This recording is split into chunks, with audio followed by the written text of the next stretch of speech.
1971 में बांग्लादेश नामक एकटा स्वतंत्र देश के स्थापना भेलै, जे कि एकटा अविस्मरणीय घटना रहे पूरा विश्व के लेल।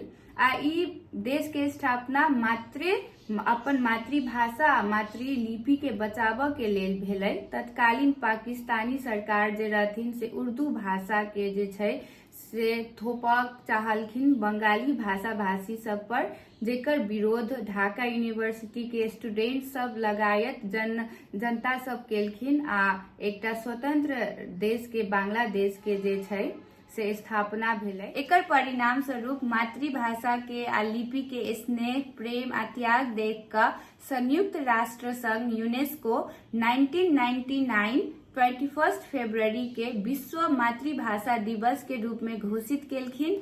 आ दोसर एग्जाम्पल अपना सब देखब तऽ यहूदी राष्ट्र इजरायल